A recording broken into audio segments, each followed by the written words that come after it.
സംഘടനാ ദൗർബല്യം പരിഹരിക്കാൻ കോൺഗ്രസിൽ തലമുറ മാറ്റം വേണം. 50% സ്ഥാനങ്ങൾ 50 വയസ്സിന് താഴെയുള്ളവർക്ക് നൽകണമെന്ന് AICC റായ്പൂർ സമ്മേളന തീരുമാനം നടപ്പാക്കണം. ചെറിയാൻ ഫിലിപ്പിന്റെ വാക്കുകളാണിത്. ഫേസ്ബുക്കിലൂടെയാണ് അദ്ദേഹം ഇങ്ങനെയൊരു പ്രതികരണം നടത്തിയിരിക്കുന്നത്. അദ്ദേഹത്തിന്റെ ഫേസ്ബുക്ക് പോസ്റ്റിന്റെ പൂർണ്ണരൂപം നോക്കാം.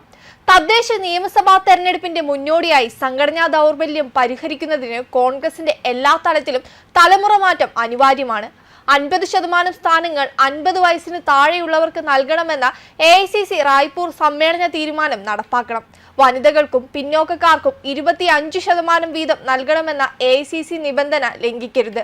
ജാതിമത സമവാക്യങ്ങൾ പൂർണ്ണമായും പാലിക്കുന്ന സമുദായ സമനീതി എന്ന തത്വം മണ്ഡലം മുതൽ സംസ്ഥാനം വരെ എല്ലാ തലത്തിലും പ്രാവർത്തികമാക്കണമെന്ന് പറഞ്ഞാണ് അദ്ദേഹം പോസ്റ്റ് അവസാനിപ്പിക്കുന്നത്. ഇതോടെ കോൺഗ്രസിനുള്ളിലെ അസ്വാരസ്യങ്ങൾ പുറത്തുവരികയാണ്. സംസ്ഥാന തലത്തിലായാലും ദേശീയ തലത്തിലായാലും കോൺഗ്രസിനുള്ളിൽ കലഹം തന്നെയാണ്. കൂടാതെ കോൺഗ്രസും മറ്റു മുന്നണികളും കൊട്ടിയാഘോഷിച്ചു തുടങ്ങിയ ഇന്ത്യ സഖ്യത്തിന്റെ അവസ്ഥയും ഏകദേശം ഇങ്ങനെ തന്നെയാണ്. കലഹമൊഴിഞ്ഞ് സമയമില്ലെന്ന് വേണം പറയാൻ. ഇന്ത്യ മുന്നണിയിൽ ഒരുമയില്ലെന്ന് CPI ദേശീയ കൗൺസിൽ കഴിഞ്ഞ ദിവസം വിമർശനം ഉന്നയിച്ചിരുന്നു. സീറ്റ് വിഭജനത്തിന്റെ കാര്യത്തിലടക്കം ഇന്ത്യ മുന്നണിയിൽ ഒരുമയില്ലെന്നും വിമർശനം ഉയർന്നിരുന്നു. വിശാലാടിസ്ഥാനത്തിലുള്ള സഖ്യം രൂപീകരിച്ചതിനു ശേഷമുള്ള കാര്യങ്ങൾ അത്ര ഭംഗിയായല്ല നീങ്ങുന്നത്. ആശയപരമായി ഒരുമയില്ലാതെയും പരസ്പര ബഹുമാനമില്ലാതെയുമാണ് മുന്നണിയുടെ പോക്ക്. സീറ്റ് വിഭജനത്തിൽ വലിയ പാർട്ടികളിൽ ചെറു പാർട്ടികളെ അവഗണിക്കുന്നുവെന്നും ദേശീയ കൗൺസിൽ വിമർശനം ഉന്നയിച്ചിരുന്നു. BJPയും സഖ്യകക്ഷികളെയും പ്രതിരോധിക്കുകയായിരുന്നു ഇന്ത്യ മുന്നണിയുടെ പട്നയിൽ കൂടിയ യോഗത്തിന്റെ ലക്ഷ്യം. മതേതരത്വ ജനാധിപത്യ പാർട്ടികളെ ഒരു കുടക്കീഴിൽ കൊണ്ടുവരികയായിരുന്നു ലക്ഷ്യം. പക്ഷേ ഹരിയാനയിലും ജമ്മു കാശ്മീരിലും ജാർഖണ്ഡിലും മഹാരാഷ്ട്രയിലും സീറ്റ് വിഭജനം നല്ല രീതിയിലല്ല മുന്നോട്ടു പോയത്. സീറ്റ് വിഭജനത്തിൽ ഇടതു പാർട്ടികളെ അരികുവൽക്കരിക്കുന്ന നിലപാടാണ് കോൺഗ്രസിനെന്നായിരുന്നു വിമർശനം ഉയർന്നത്. ഹരിയാനയിൽ കോൺഗ്രസ് ഇടതു പാർട്ടികൾക്ക് അർഹിക്കുന്ന പരിഗണന നൽകിയില്ല. മറ്റു പാർട്ടികളുടെ മേൽ കോൺഗ്രസ് മേധാവിത്വം പുലർത്തുകയാണെന്നും പറയുന്നുണ്ട്.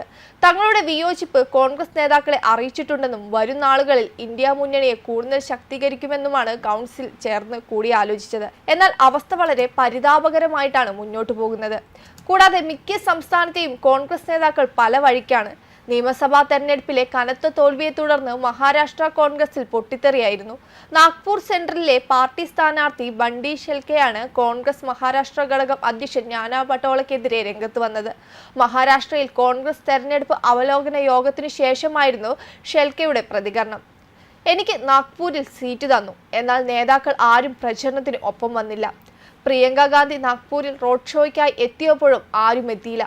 പട്ടോളെ RSSനായി പ്രവർത്തിച്ചുവെന്ന പ്രസ്താവനയിൽ ഞാൻ ഉറച്ചു നിൽക്കുന്നുവെന്നും അദ്ദേഹം പറഞ്ഞിരുന്നു. നിയമസഭാ തെരഞ്ഞെടുപ്പിലെ തോൽവിക്ക് ശേഷം പോളിംഗ് ശതമാനത്തിലെ പൊരുത്തക്കേടുകൾ ചൂണ്ടിക്കാണിക്കുന്ന തിരക്കിലാണ് കോൺഗ്രസ് നേതൃത്വം. എന്നാൽ പാർട്ടിയുടെ സംഘടനാ സംവിധാനത്തിന്റെ തകർച്ചയെക്കുറിച്ച് നേതാക്കൾ മൗനം പാലിക്കുകയാണെന്ന് നേതാക്കൾ ചൂണ്ടിക്കാണിക്കുന്നുണ്ട്. അടുത്ത മാസം നടക്കുന്ന കോൺഗ്രസ് യോഗങ്ങളിൽ സംഘടനാപരമായ പരാജയം ഉന്നയിക്കാനാണ് നേതാക്കളുടെ നീക്കം. ഇതോടെ ദേശീയ തലത്തിലും സംസ്ഥാന തലത്തിലും കോൺഗ്രസ് തകർന്നടിയുന്നു എന്ന റിപ്പോർട്ടുകളാണ് പുറത്തുവരുന്നത്. വെബ് ഡെസ്ക് കർമ്മ ന്യൂസ്.